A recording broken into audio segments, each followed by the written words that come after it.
Classic rock album reviews coming right at you. Smack 'em a gob, my people. Omar Gutierrez.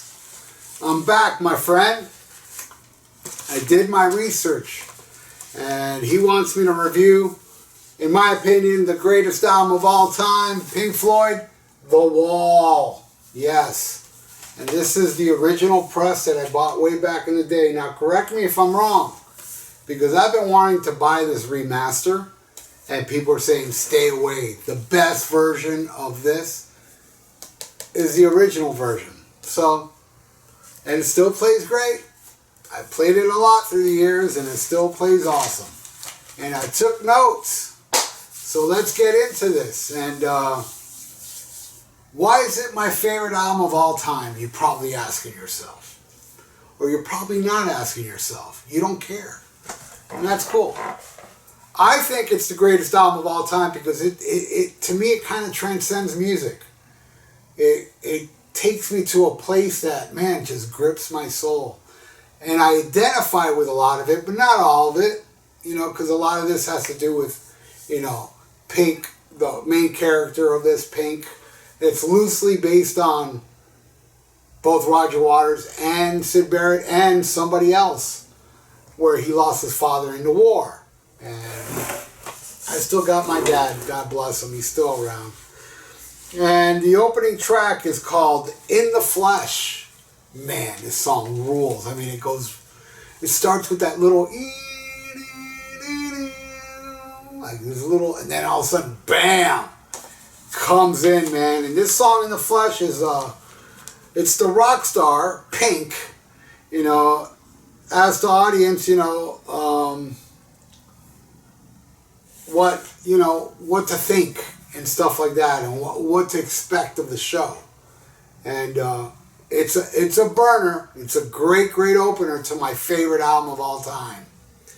And that goes into The Thin Ice, which this one is like a flashback to Pink when he was a little child. You hear the little baby crying, and it explains, like, you know, if you walk on the thin ice, it might crack behind you.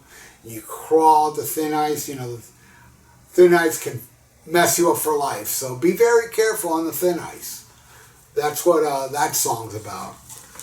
And God, what a great song. I mean, Mama loves a baby, and Daddy loves you too. Beautiful song. And, you know, it's just a little beautiful little ballad to take you into the darkness coming up. Because the next track is Another Brick in the Wall Part 1.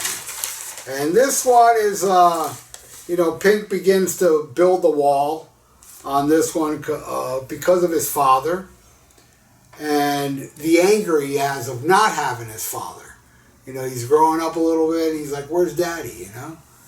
And it's one of the bricks in the wall that's building for him. And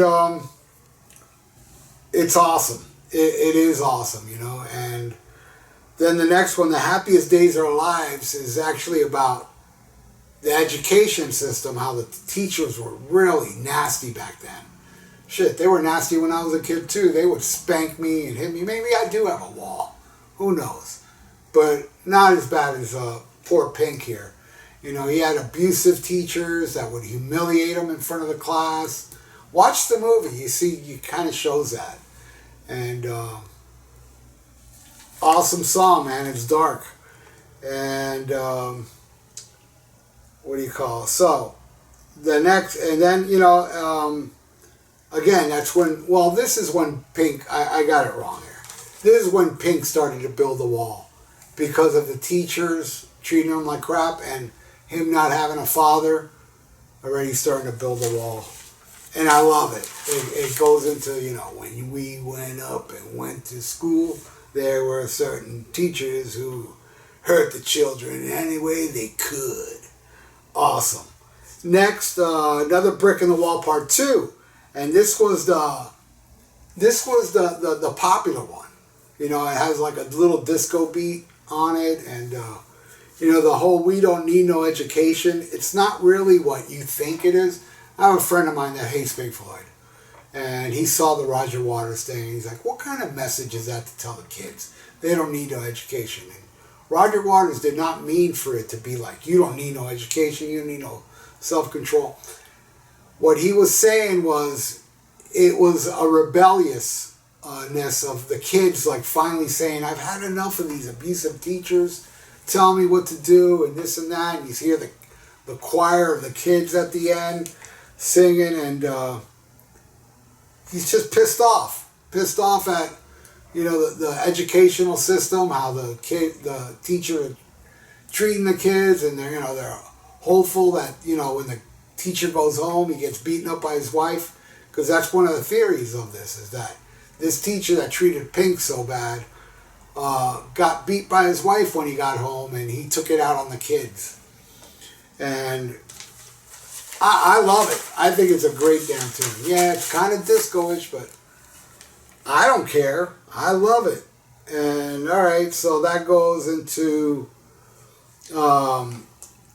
it builds in, like he says in the song, another brick in the wall. Next, Mother. And this is him like asking his mother, like, you know, about nuclear war, and is this girl gonna hurt him, and this and that. And his mother was so protective of him that she also put bricks on the wall. You know, it was like, she didn't mean to. She was just overly protective of her child and tried to shelter him from many things, and it kind of built a wall, you know. And he also asked his wife, you know, is this just a waste of time, life? You know, he was just confused. And what a song this is. Beautiful, beautiful acoustic-y, and then in the middle with such a tasteful guitar solo from David Gilmour. Amazing, amazing song. And that's the end of side one. By the way, this is going to be a two-parter, because I'm not going to talk about this whole album on one episode. I'm going to make this a two-parter. Plus, I have to spread stuff out, man. Come on. Want something up every day, don't you? Love it. Love that song.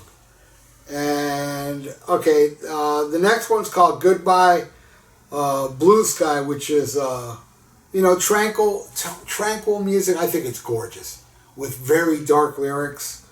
And this song is about, the war that went on when he was a child. You know, his mom's pampering and all, but at the same time, all this war is going on, and she's trying to shelter him from it, but he still knows what's going on at a very young age, how horrible war is. And that's kind of like Goodbye Blue Sky. Blue represents, peaceful, beautiful, existence, and, it's goodbye, because this is terrible what's going on. War sucks. And also, the bombing of the territory where he lived, it traumatized him as a child. Okay, that's Goodbye Blue Sky. Then next is Empty Spaces, which is a child turning into an adult. This one is kind of like, and he's like, how can I fill these empty spaces? And it's awesome. And there's backward messaging on here. And the backward messaging says, congratulations, you just discovered the secret message. Please send your answer to Old Pink, care of the Funny Farm, Shalford Roger. Caroline's on the phone, okay? That's what it says backwards. And it's awesome, man. It's a song about, the poor communication, because by this time Pink got married, and the poor communication he has with his wife. He's trying to figure out how to fill up these empty spaces, these gaps in his marriage, and it's not really working for him. Horrible. And but it goes into Young Lust after that, which is a rockin' killer tune. A radio staple that is not in the movie. No, it is in the movie. Hey You's not in the movie. It's in the extras. But Young Lust, it's like the sexual freedom he got from banging groupies, and it kind of like temporarily solved his little empty spaces. He just got, love from other girls, while his wife, was having an affair. And typical guy gets pissed off while he's cheating on his wife. He finds out his wife's cheating. He gets pissed. I know a lot of guys like that. One in particular. I'm not going to mention his name. He got pissed. Oh, I'm not even going to bring this up. He ain't watching this episode. He got pissed off at a guy looking at his wife at a show, just looking at her. And he went up to wanting to fight her. And this is a guy that has a side piece. Yes. In his defense, there's girls like that too. I know. But anyway, it was a way for him to, battle his wife's estrangement from him by having girls that, it helped him, but not for long. And he tries to call his wife at the end of the song. You hear him trying, and the guys that the wife's cheating on him with picks up the phone, hello, and then kept hanging up over and over again. That's how he figured out his wife's having an affair, which messed him up. All right, and that goes in, and I love that song. That goes into One of My Turns, probably my favorite song off the album. Awesome song. Where the star of this story, Pink, takes a groupie back to his place, and she's like, "Are these your guitars? Want to take a bath?" and all this stuff. And then he's really like just traumatized by his wife cheating on him, and he's not replying to the girl. He's kind of zoned out while she's talking to him, and he just puts on the TV and ignores her. And Pink can't get over his wife cheating on him, so talks about razor blades and tourniquet, which is a reference to drug. Razor blades, cocaine, and tourniquet, heroin. And then he snaps, and he starts to yell at her, "Oh, here's my favorite axe." And, she talked about, all your guitars. Yeah. He's snapping at her about that. And you want to get between the sheets when she says you want to take a bath and all that stuff. And then he just goes apeshit on her, and he threatens to throw her off the balcony. And it gets ugly, and she runs out of the house. That song, I gotta say, yeah, it's my favorite off here. I just love it. The way it starts, the melancholy with that keyboard sound, and him going off at the end, just losing his mind. And that goes into Don't Leave Me Now, where he blames his wife for ending their marriage, and the separation, and begs her to come back. And man, I gotta tell you, that song really hits me too, because I've never listened to this album during breakups on purpose because of songs like this. It's like, man, I've tried to find songs to lift me up, and I don't want to listen to. I have listened to this album when I wasn't involved in a breakup or depressed over any girl, and it's fine. But when I listen to it, I think about, man, good thing I didn't listen to this at my times of desperation, wanting the girl back. I hope I never go through that again. But I will. Alright, and that goes into Goodbye Cruel World, which is a very short little instrumental, and it's pretty much him, saying, screw the world, isolation. I'm going to be isolated now. And screw the world. I don't want nothing to do with anybody. I just want to be isolated, which is more bricks in the wall. And I love it, man. I love the little instrumental, and I can really feel it. Like I said, man, this stuff like transcends music. To me, it kind of like, I feel sometimes I like to isolate myself from the outside world.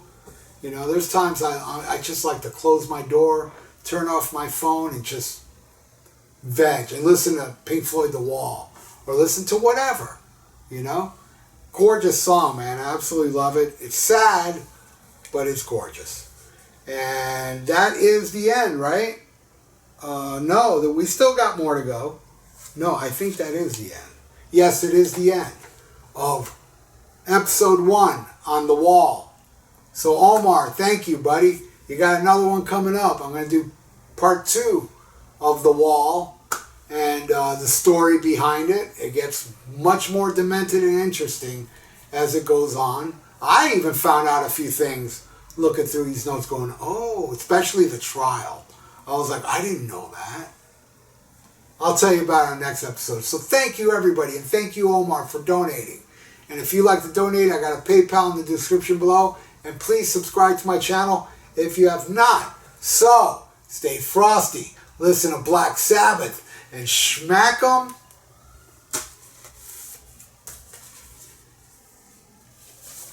A gob.